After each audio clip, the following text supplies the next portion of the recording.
안녕하십니까. 평택시의 예산결산 특별위원장 김혜영입니다. 오늘 저는 평택시의 지속 가능한 성장을 위해 산업구조의 다변화와 기업 지원 정책 확대의 필요성에 대해 말씀드리고자 이 자리에 섰습니다.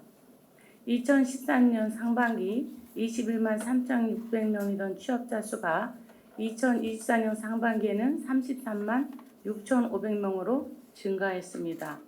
같은 기간 경기도에서 매년 상반기마다 취업자 수가 증가한 지자체는 평택시와 화성시뿐입니다.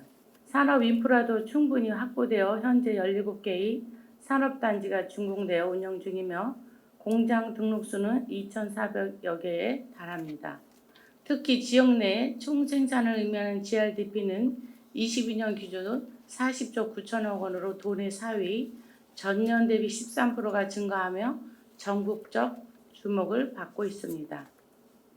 청년 중심의 경제활동 구조, 삼성전자 반도체 캠퍼스 중심의 첨단산업 클러스터, 평택항, 미래차, 수소산업 등 전략산업 자원이 집적된 도시입니다. 분명 평택은 젊고 성장 가능성이 높은 도시입니다. 하지만 지금 우리는 수치 이면의 그림자도 직시해야 합니다. 지역 내 소비 기반이 취약하고 생활 안정망이 약하며 산업이 소수 대기업에 편중되어 있다면 그 성장의 과실이 시민에게 고루 돌아가기 어렵다는 것이 전문가들의 공통된 지적입니다. 이러한 배경은 평택시의 산업 편중 구조와도 밀접하게 연결되어 있습니다. 그 예로서 반도체 경기에 따라 지역 경제가 흔들리고 있습니다. 삼성전자가 평택시에 납부한 법인 지방소득세는 2022년 1,470억 원, 2023년 1,393억 원이었지만 반도체 산업 불황으로 인해 2024년도 법인세 수입은 0원이 되었습니다. 이에 따라 지역 화폐 인센티브 축소 및 인프라 투자 지원 등 시민 생활에 직격탄이 되었습니다. 그러나 실제 법인이 납부한 세수 내역을 살펴보면 2023년 기준으로 지방소득세, 주민세, 재산세 항목에서 대기업은 1,868억 원을 납부하였습니다. 중소기업은 2,995억 원, 개인은 1,908억 원에 달해 오히려 중소기업의 세수 기업 비중이 더욱 높다는 점은 주목할 필요가 있습니다. 이는 지역경제 활성화와 안정화를 위한 중소기업 중심의 산업지원 정책 확대가 단순한 구호가 아니라 재정 건전성 차원에서도 꼭 필요한 선택임을 보여줍니다. 이제는 질문해야 합니다. 우리는 여전히 대기업 중심 성장에만 의존할 것인가? 진정한 자족도시가 되기 위해서 무엇을 바꿔야 하는가? 그 해답은 다음과 같은 방향에 있다고 생각합니다. 첫째, 산업 생태계 다변화를 위한 중소기업의 R&D 지원 확대 및 산업연구 지원기관 유치입니다. 현재 평택은 전략산업 관련 대기업의 투자에 비해 이를 뒷받침할 중소형 중견 기업의 중심의 투자와 기술 개발 및 실증 기반이 미비합니다. 이를 극복하기 위해서는 단순한 연구개발 예산 지원을 넘어서 중소기업의 제품 실증, 성능 평가, 인증 지원 등을 포함한 기술 실증 중심의 R&D 기반 구축이 필요합니다. 특히 신산업 분야 진출을 모색하는 지역 중소기업이 시장성과 기술 가능성을 검증할 수 있는 기반 시설과 장비, 시험평가 기관 등이 연계되어야 하며 이 과정에서 공공연구기관이나 전문 테스트베드의 유치가 병행되어야 합니다. 둘째, 전략산업 맞춤형 인재 양성과 고용 연결입니다. 청년 인구 비중이 높은 평택의 특성을 살려 관내 대학 및 고교와 연계한 직무 교육, 인턴십 프로그램, 관내 기업체들과의 정규직 연계 프로그램 등을 확대하고 청년층의 지역 정착을 유도해야 합니다. 셋째, 타 지자체 대비 뒤처진 기업 육성 관련 예산 확대입니다. 2025년 본예산 기준 평택의 산업 중소기업 관련 예산은 약 65억 원으로 일반회계 전체 금액의 0.32%에 불과합니다. 이는 고양시 1.36%, 화성시 1.01%, 성남시 1.56%, 부천시 0.89% 등 우리 시와 유사하거나 더 큰 규모의 기업체 수를 보유한 지자체와 비교했을 시 매우 부족한 수치이며 기업 성장 기반과 마련에 200억 원 규모의 1%대로 예산의 증액을 토해 더 가감한 투자가 필요합니다. 지금 평택은 성장하는 도시에서 살기 좋은 도시로 전환할 중요한 기로에 서 있습니다. 전략산업의 지속 가능한 성장, 산업 구조의 다변화, 중소기업과 기술 기반 산업의 육성, 지역 순환 경제의 활성화가 꼭 필요합니다. 지금의 위기를 극복하고 다시 도약하는 평택시를 만들기 위해 우리의 힘이 절실히 필요합니다. 끝까지 경청해 주셔서 감사합니다.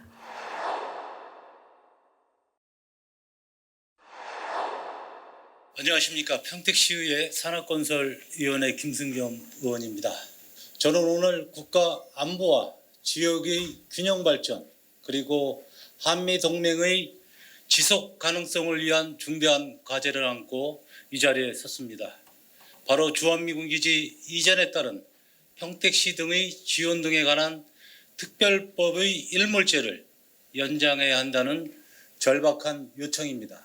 2004년 12월 31일 국가와 국회는 평택시의 미군기지 이전으로 인한 부담을 국가가 함께 지겠다는 분명한 약속을 했습니다. 즉 주한미군 기지가 이전되는 지역에 대한 개발 사업과 지원 대책 등을 정하기 위한 것이 바로 이 특별법의 제정 취지였습니다. 그러나 국가는 지금 그 약속을 끝내려 하고 있습니다. 주한미군 기지 통합은 1차적으로 마무리되었지만 기지 내 외부의 SOC 확충, 한미 간 복합문화 갈등에서 미군 가족과의 안정적 공존을 위한 도시 재설계는 여전히 진행 중입니다.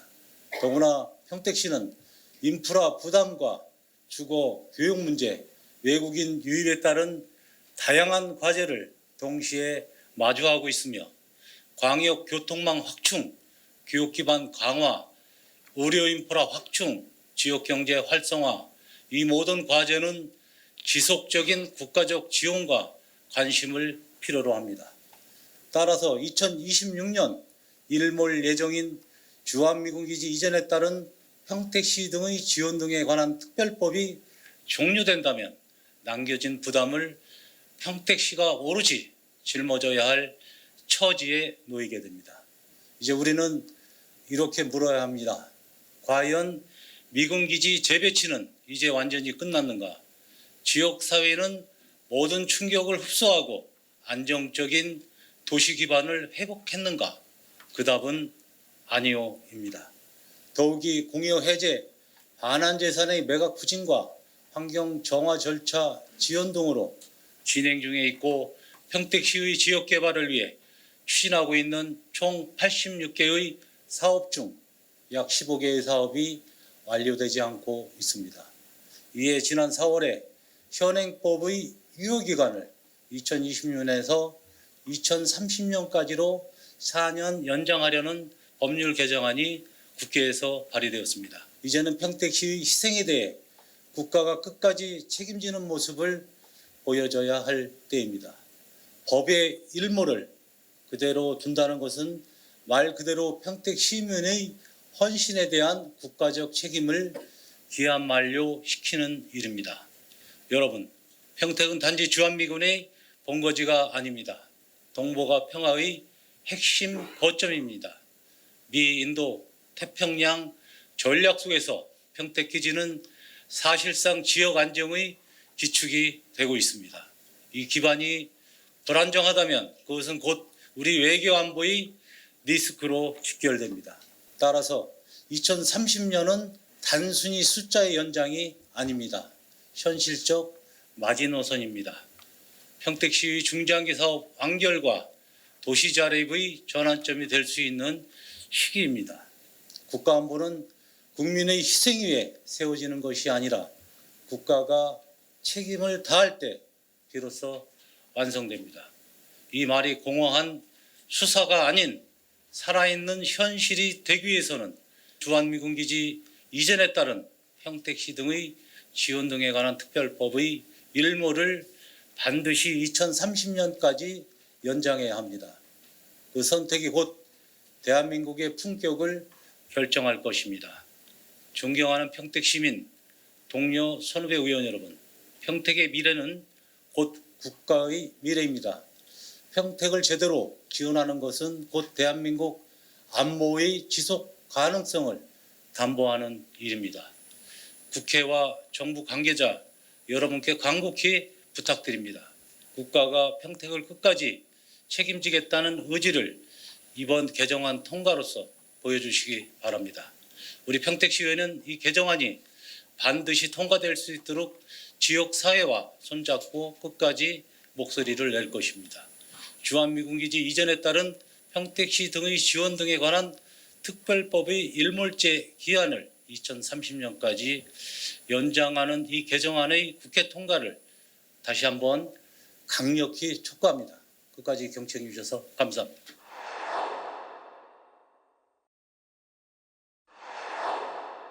안녕하십니까.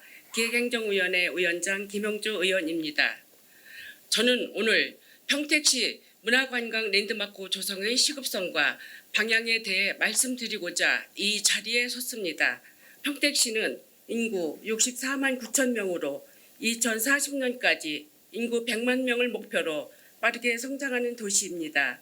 그 핵심에는 사통발달 교통망, 권역별 산업단지 22곳, 고덕 국제신도시와 브랜시티 개발, 평택고 관광단지와 평택항, 세계 최대 규모의 삼성전자 평택 캠퍼스 등이 있습니다. 특히 평택시에는 22개 산업단지에 1000여 개의 기업체가 있으며 입주 근로자 약 6만 명이 근무 중입니다. 퀘스트 평택 캠퍼스와 국제학교 등 명문 교육기관 유치도 추천되고 있습니다. 이렇듯 우리 시는 외형적으로 급격하게 성장하였습니다.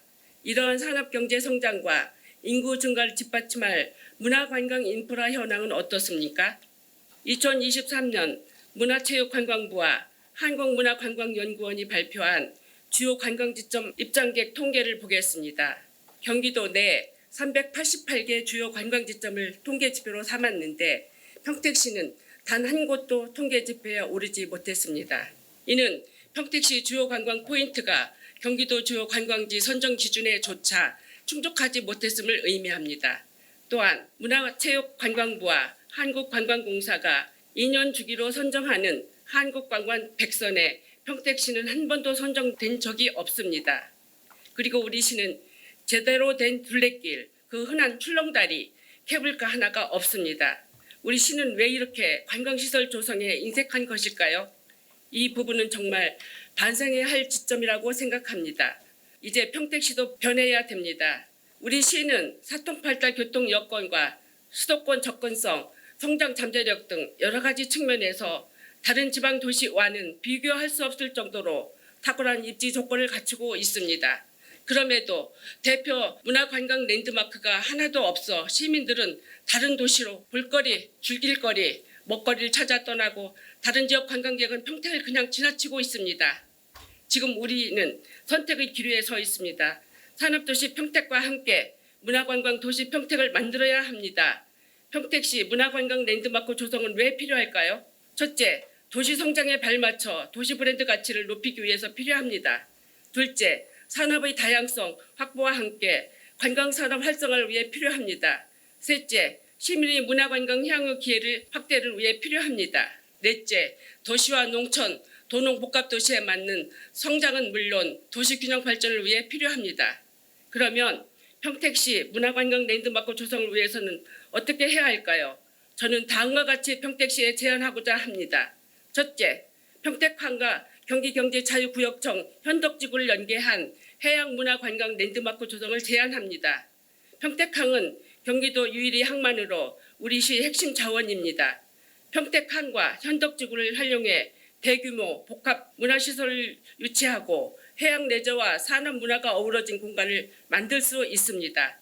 둘째, 평택고 관광단지와 연계한 생태문화 랜드마크 조성을 제안합니다. 평택호의 아름다운 자연환경에 걸맞는 친환경 시설을 건립하고 생태관광 문화체험이 가능한 복합공간을 만들 수 있습니다. 최근 평택호가 중점관리 저수지로 지정되면서 수질 개선과 함께 수도권 최고의 수산 관광지가 될 수 있다는 기대감도 큽니다. 셋째, 평택의 역사문화 자원을 활용한 역사문화 랜드마크 조성을 제안합니다. 우리 시에는 다양한 역사문화 자원이 있습니다. 이를 현대적으로 재해석하고 콘텐츠화한다면 역사와 문화가 공존하는 랜드마크를 만들 수 있습니다. 문화관광 랜드마크 조성 사업은 단기간에 이루어질 수 있는 일이 아니기 때문에 전략적이고 장기적이며 체계적인 준비가 필요합니다. 예산이 많이 들어간다고 대규모 투자 유치가 어렵다고 지방자치단체가 추진할 수 있는 분야가 아니라고 우리가 손을 놓고 방임한다면 평택시 도시 브랜드 가치 향상과 관광사업 육성은 결코 이뤄낼 수 없을 것입니다. 하지만 지금 시작한다면 우리의 후손들에게 자랑스러운 문화관광 랜드마크를 대대적으로 물려줄 수 있을 것입니다. 미래 비전의 평택시 발전을 위해 그리고 문화관광 랜드마크 조성을 체계적으로 추진하기 위해 정장선 시장님을 비롯한 공직자 여러분이 관심과 끊임없는 노력을 부탁드립니다. 경청해 주셔서 감사합니다.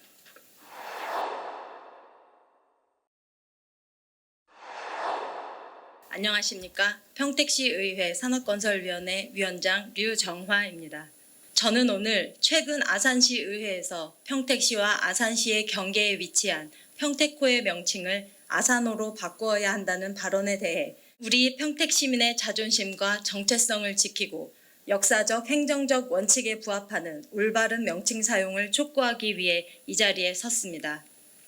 지금까지 평택호 혹은 아산호로 혼용됐던 이 호수는 이제 그 명칭을 바로잡아야 할 시점에 이르렀습니다. 저는 다양한 측면에서 아산호가 아닌 평택호로의 명칭 정비가 반드시 필요하다는 것을 강조하고자 합니다.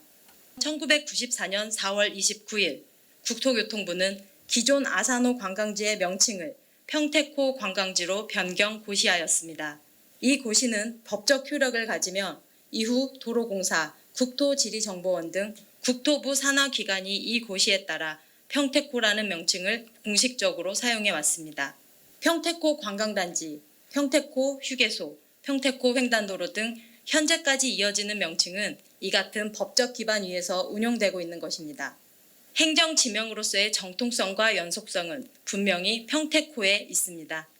현재 이 호수의 약 80% 이상이 평택시 관할 내에 포함되어 있으며 수변 개발 및 유지관리, 재해 대응, 오염원 차단 및 환경 감시 등의 실질적인 행정적 책임을 대부분 평택시가 담당하고 있습니다. 즉 실질적 소유와 관리 주체가 평택시인 만큼 명칭 역시 그에 부합해야 할 것입니다. 이는 단순한 지리적 지분의 문제가 아니라 행정 적합성과 지역 균형 발전 측면에서도 정당성을 갖는 문제입니다. 이제 명칭 정비가 가져올 긍정적 효과에 대해서 말씀드리겠습니다. 첫째, 경제적 효과입니다. 평택호는 수도권 남부권에서 드물게 수변 경관과 관광 인프라를 모두 갖춘 핵심 자원입니다. 명칭이 명확히 정비될 경우 평택호 브랜드를 활용한 지역 마케팅이 가능해지고 민간 투자 유치와 특화 사업 발굴, 관광객 유입 증대 등 여러 측면에서 지역 경제 활성화 효과가 기대됩니다. 현재와 같이 호수의 명칭이 혼재된 상태는 외부 방문객들에게 혼란을 일으키고 평택시 관광자원의 인지도 확보에도 방해 요소로 작용합니다. 둘째, 문화 정체성 회복과 시민 자긍심의 제고입니다. 평택시는 오랜 세월 동안 국가 안보, 산업화, 군사 재배치 등 국가적 사업의 희생과 부담을 감내해 왔습니다. 이제는 도시 정체성을 확립하고 시민의 자부심을 회복해야 할 시점이 된 것입니다. 명칭 정비는 단순한 행정 행위가 아닌 시민에 대한 존중이자 도시 정체성 확립의 출발점인 것입니다. 셋째, 행정 효율성 증진 및 혼선 해소입니다. 현재 농어촌공사, 국토부, 평택시, 아산시 간 명칭이 엇갈리면서 민원 응대, 행정문서 처리, 예산 집행 등에서 혼란이 야기되고 있습니다. 특히 예산 배정과 공모사업 추진 과정에서 평택호로 신청하고 아산호로 관리되는 행정적 불일치는 실제 행정 실무자들의 업무 혼선을 초래하고 있습니다. 이는 공공행정의 신뢰도를 떨어뜨릴 뿐만 아니라 행정력 낭비로 이어질 수 있는 사안입니다. 존경하는 선배 동료 의원 여러분, 그리고 정장선 시장님을 비롯한 관계 공무원 여러분, 언론인 여러분, 농어촌공사는 최근 평택시의 국가지명위의 결정에 따르겠다는 공식 입장을 전달해 왔습니다. 결국 이 문제는 지자체 간의 협력과 함께 국가지명위원회의 합리적 판단이 필요한 상황입니다. 우리 평택시가 이 사안의 당위성과 타당성을 명확히 제시하고 시민의 목소리를 국가지명위원회에 전달하는 데 선도적인 역할을 해야 할 시점입니다. 지금 우리가 내리는 결정은 단지 한 줄의 이름을 바꾸는 것이 아니라 평택시의 미래와 위상을 다시 쓰는 일이 될 것입니다. 평택호라는 이름은 평택 시민의 정당한 권리이자 우리 도시가 미래로 나아가기 위한 단단한 기반이 될 것입니다. 이제 우리가 바로잡을 시간입니다. 지역의 이름을 지킨다는 것은 곧 지역 자존심을 지키는 일입니다. 평택호, 그 이름에는 평택 시민의 꿈과 자부심이 담겨 있습니다. 깊은 공감과 관심 속에 평택호 명칭 정비를 위한 정책적 지지와 협조가 간절히 필요합니다. 평택 시민의 삶과 정체성이 깃든 이 호수가 온전히 평택호라는 이름으로 불릴 수 있도록 이 자리에 계신 모든 분들과 시민 여러분들께서 지혜와 용기를 모아주시기를 간절히 호소드립니다. 경청해 주셔서 감사합니다.